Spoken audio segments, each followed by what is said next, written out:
Bismillahirrahmanirrahim. Alhamdulillahi rabbil alamin.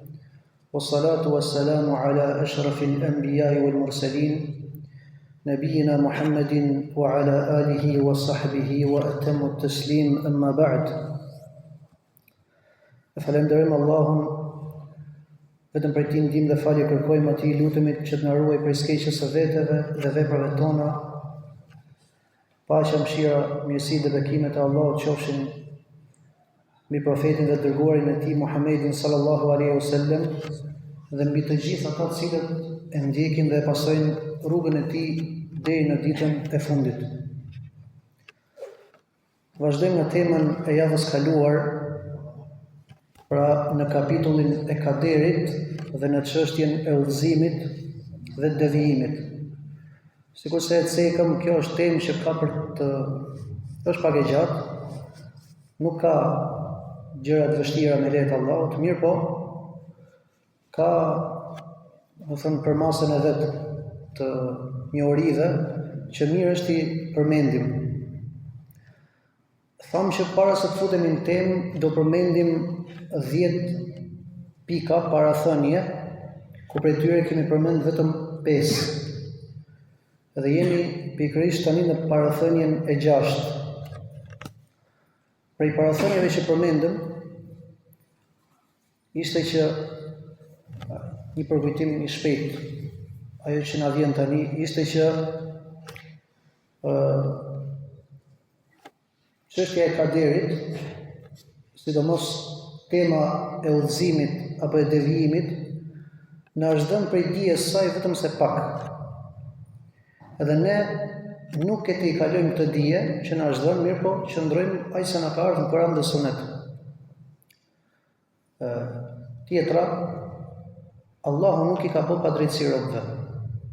Allahu është i drejtë dhe nuk i ka bërë padrejtësi robëve.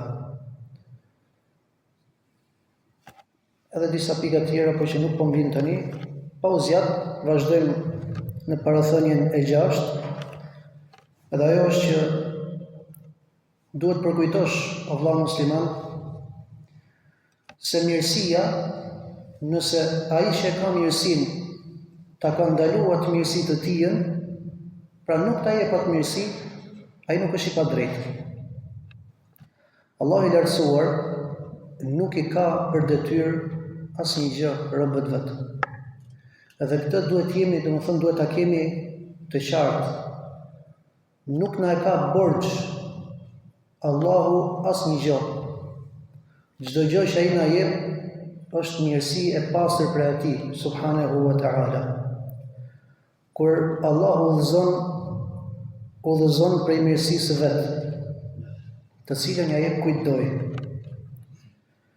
Dhe kujt nuk ja jep këtë mirësi, dije që kjo nuk është padrejtësi prej Allahut të lartësuar. Zullumi, padrejtësia, është që ti të ndalosh diçka që tjetri e ka hak, apo që e ka detyrë, e ke detyrë për t'ia dhënë. Ndërsa mirësia nuk është detyrë, mirë po është mirësi.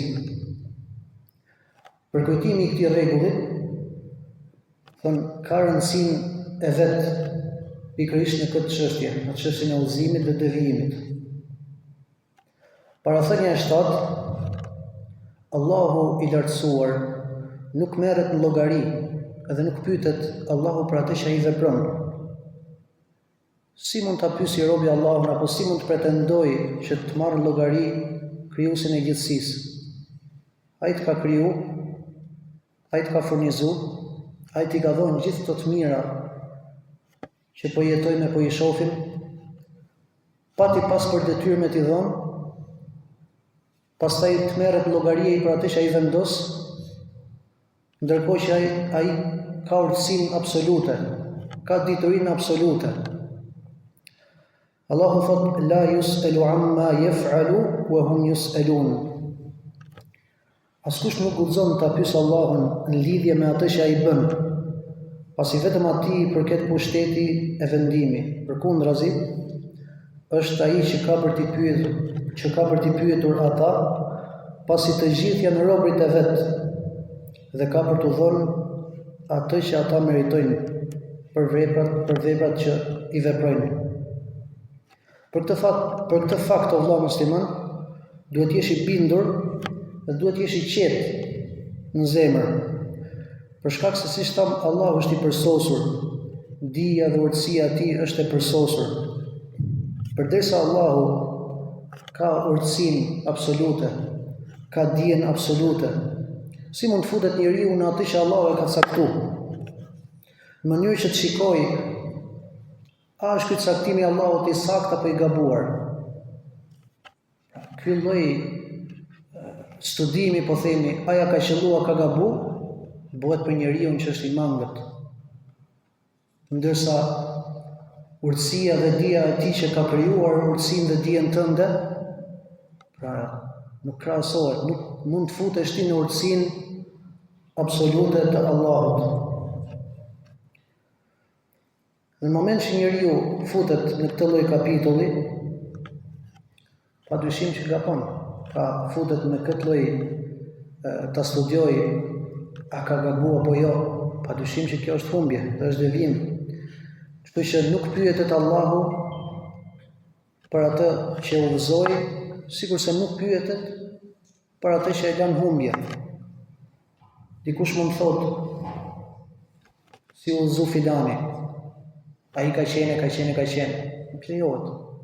Allahu e din, urtësia e tij, pse ai është i udhëzuar, një tjetër jo. Sikurse mund të thuash ti si filani ka cilësi, edhe sa njerëz njohim që kanë shumë cilësi të mira. Urtësia e Allahut, pse ato nuk janë të udhëzuar. Dhe ne nënshtrohemi. Atë që Allahu ka caktuar, ne nënshtrohemi. Allahu ka urtësinë absolute dhe pikë. Parathënia e tetë, Allah musliman, është që duhet të ruajmë edukatën dhe mirësjelljen dhe mos në i të kalu kufit të robërisë. Ne jemi robër të Allahut, nga i parit e i fundit. Kur të futemi të këtë çështje, s'duhet me kalu pozitën që ne kemi. Tu po bëhet fjalë marrëdhënie midis robit dhe Zotit.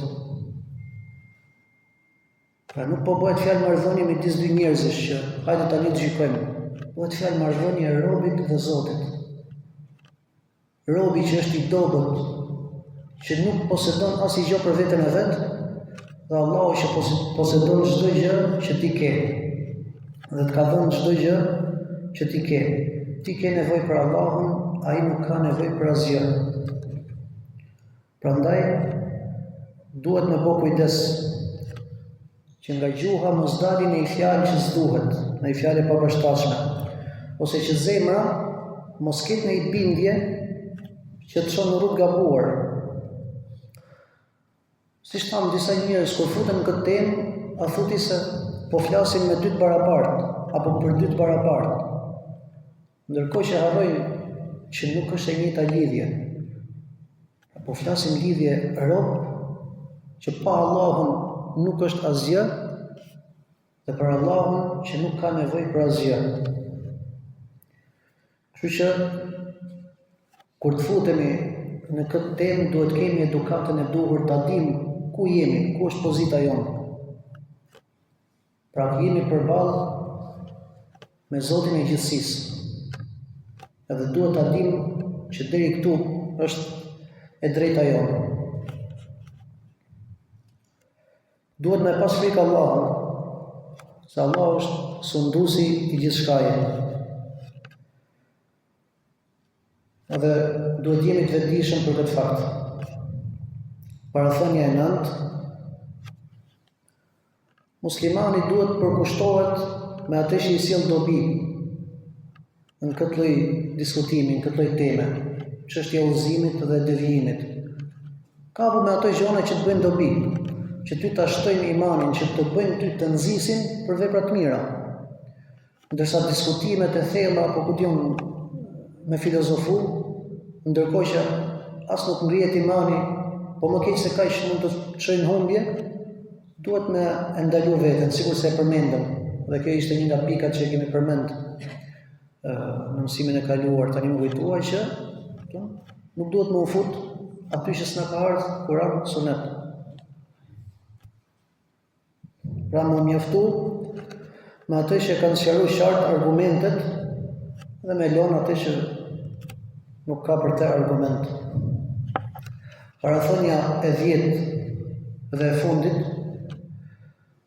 është besimi i njerëzve të besimit, pra i besimtarve, i pasuesve të sunetit, është dorëzimi ndaj kaderit.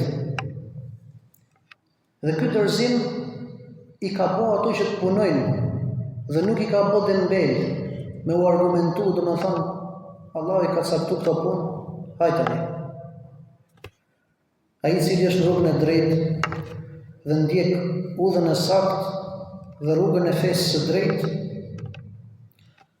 pra nëse jenë këtë metodologji, në metodën e selefëve të drejtë, dije se besimi i tyre në kader, pra, nëse flasim për sahabët, për shokët e profetit, për selefët në përgjithësi,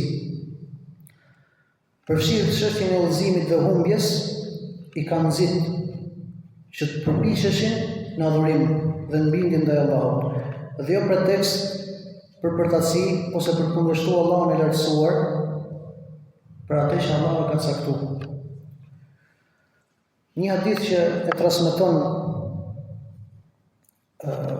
Suraka ibn Malik radhiyallahu anhu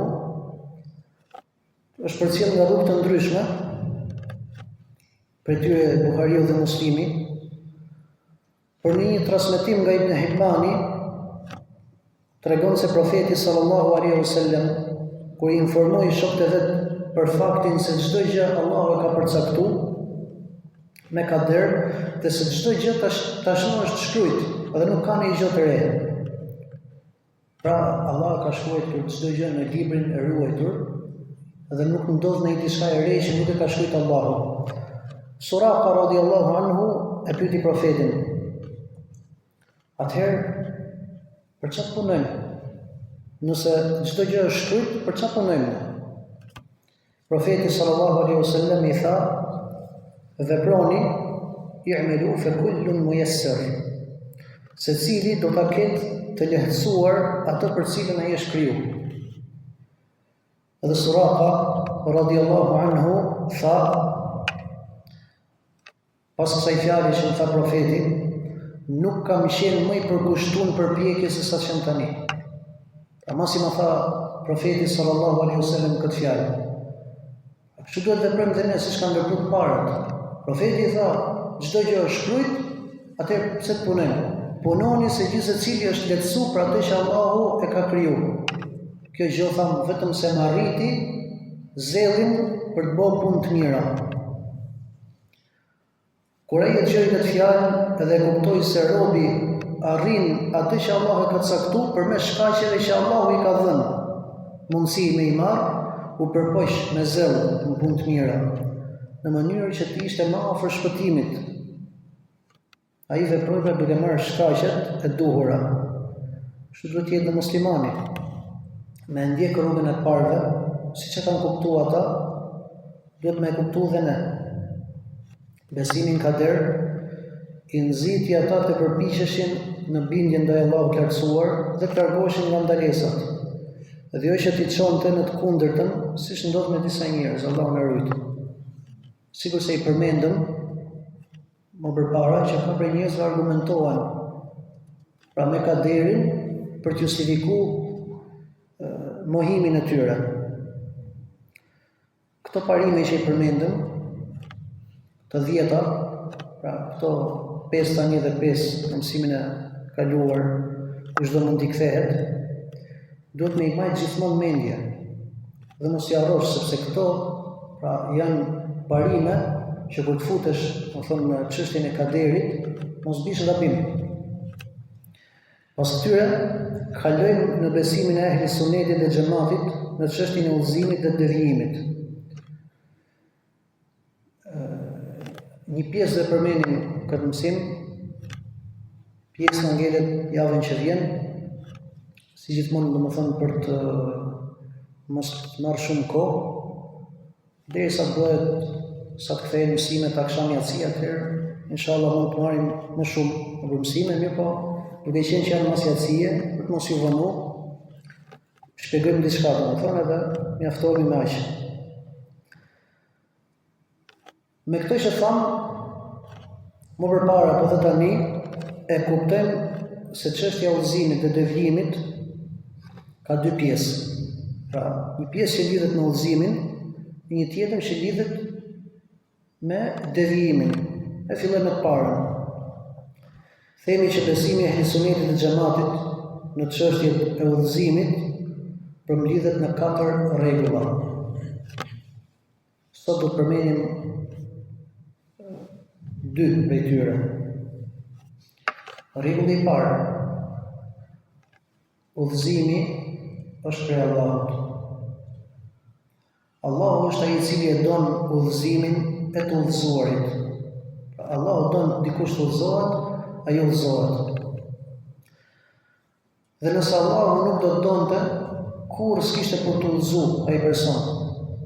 Sado që të mundohej, çfarëdo që të bënte, çfarë do lloj shkaku të merrte, nëse Allahu nuk e do udhëzimin e dikujt, ai kur nuk udhëzohet. Kjo është ajo që tregojnë argumentet e Kuranit dhe të hadithit. Për argumentet e kuranore është fjala e Allahut në Kur'an: "Wa man yudlilillahu fama lahu min had."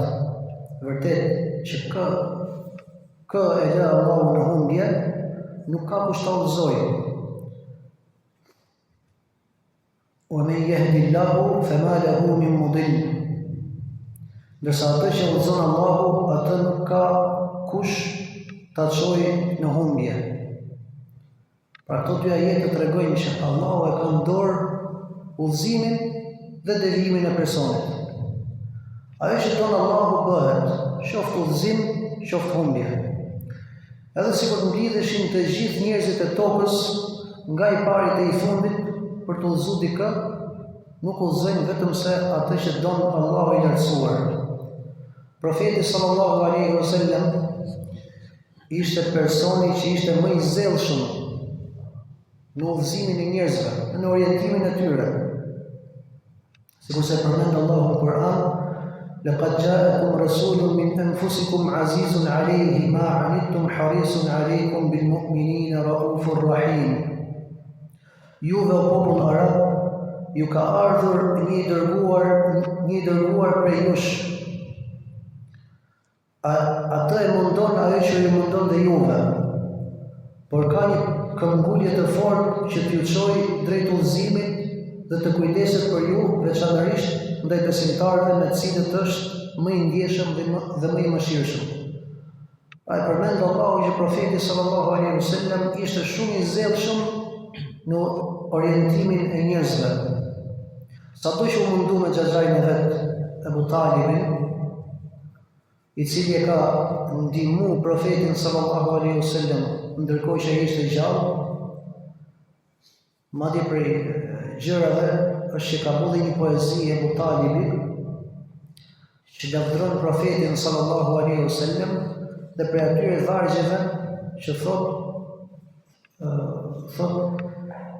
ne thot kemi për ta mbrojtur, e kemi për qëndruar rreth atij thot, e kemi për të luftuar për te thot, edhe i bëjmë kurban fëmijët tonë, edhe i lëmë gjithë mirat për profetin Muhammed sallallahu alaihi wasallam. E ku është puna? Vdisja besimtare. Profeti sallallahu alaihi wasallam u mundua shumë në atë, mirë po, caktimi i Allahut që vdisja besimtare. Dhe për këtë arsye i zbriti Allahu subhanahu wa taala rregullin e artë, rregull me cilin qetësohet zemra e çdo personi. Innaka la tahdi man ahbabta, walakin Allah yahdi man yasha, wa huwa a'lamu bil muhtadin. Megjithatë, ti o i dërguar nuk mund të udhëzosh këtë duash, por është Allahu ai që udhëzon këtë dëshiroj në rrugën të vërtetës. Vetëm ai e di më mirë se kush prej tyre e dëshiron udhëzimin dhe kush është prej të udhëzuarve. Pra sado që të mundohesh, e e ka caktuar Allahu i lartësuar dhe Allahu e din kush e meriton dhe kush e don udhëzimin. Kështu që udhëzimi vjen prej Allahut të lartësuar dhe është mirësi totale, mirësi e pastër prej Allahut, që ai ja jep kujt dojë. Yamunnuna alayka an aslamu qul la tamunnu alayya islamakum bal illahu yamunnu alaykum an hadakum lil iman in kuntum sadiqin. Ata thotë Allahu të përmendin dhe e quajnë si favor, si nder që ta kanë bërë, që u bën musliman. Disa arabë që i shuan profetit sallallahu alaihi wasallam, i thoshin sikur i kanë bën nder, sikur i kanë bën mirësi që janë bën musliman. Thuaj o i dërguar, mos ma përmendi edhe mos e quani si nder për mua hyrjen tuaj në fenë Allahut, përkundërzi, është Allahu ai që ju ka bërë mirësi, kur ju ka zgjedh për t'ju udhëzuar për të pranuar imanin, nëse jeni të sinqert në atë që thoni. Pra, Allahu është ai i cili i ka bën nder, i ka bën mirësi robit me imanin, me besimin. Dhe udhëzimi është vetëm prej Allahut.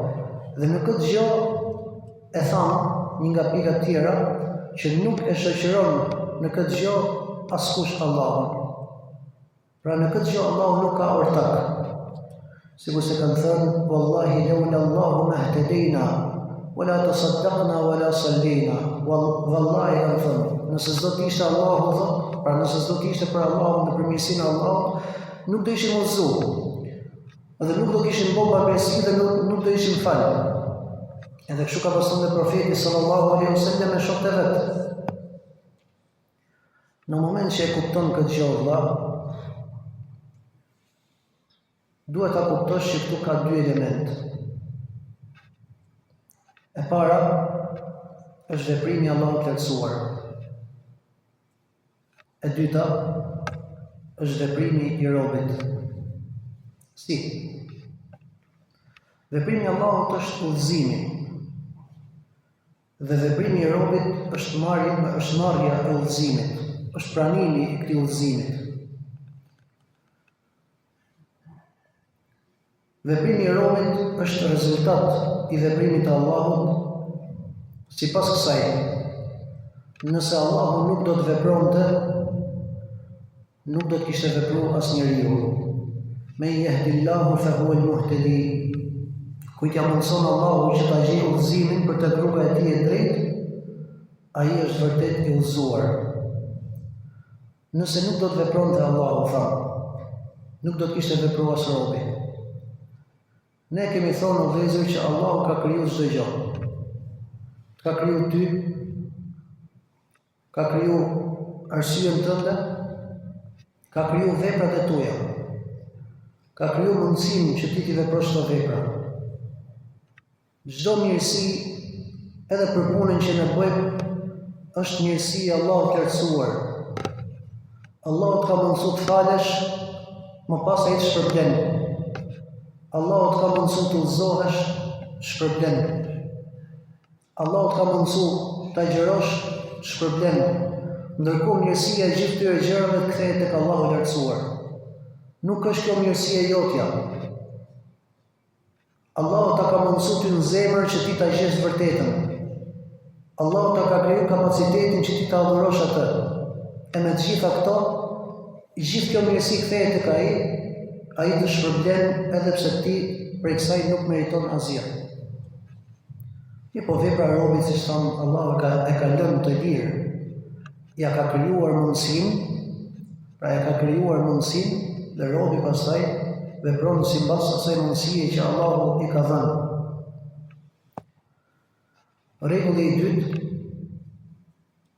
udhëzimi është mirësi e plotë prej Allahut të lartësuar dhe robrit nuk kanë asnjë rol dhe nuk kanë asnjë ndikim në këtë udhëzim. Dera e udhëzimit është dhuratë e pastër prej Allahut të lartësuar. Nuk është derë shkëmbimi. Pra, që robi ka bërë diçka dhe Allahu ka udhëzuar. Që ka merituar robi diçka që Allahu ta udhëzoi. është vetëm se dhuratë absolute e Allahut të lartësuar. Allahu ja jep këtë dhuratë atij personi që ai do. Për këtë arsye, Allahu e meriton lavdërim dhe falënderim për këtë dhuratë të madhe që ja ka dhënë njeriut. Kështu thonë dhe banorët e xhenetit kur të futen në xhenet. وقال الحمد لله الذي هدانا لهذا وما كنا لنهتدي لولا أن هدانا الله. Ata do të thonë, falënderimi i qoftë Allahut, i cili na mësoi të arrinim këtë devotshmëri, e cila na solli deri në këtë pozitë. Ne vetë nuk do të kishim mundësi që të arrinim tek ajo në aftësitë tona, nëse nuk do të na ndihmonte Allahu i lartësuar. ذلك الفضل من الله وكفى بالله عليما. Ky shpërblim është bujari prej Allahut për robërit e vet. Mjafton që Allahu e di gjendjen e tyre dhe që secilin ka për ta shpërbyer sipas punës së tij. Çdo mirësi thamë, çdo vepër që ne kemi vepruar, nuk është gjë tjetër vetëm se mirësia e Allahut që na ka sjellë këtu ku jemi. Gjithashtu Allahu thot në hadithin kutsi: Ja ibadi, kullukum dallun illa man hadaytu. O robërit e mi, gjithë secili për ju është i humbur, vetëm përveç atij që unë kam udhëzuar. Dhe njerëzit, nëse do të liheshin, se Allahu do t'i linte njerëzit, të gjithë do ishin humbje, padyshim. Të gjithë nga i pari dhe i fundit do ishin në humbje dhe në devijim, përveç atij që Allahu e ka begatuar me udhëzim.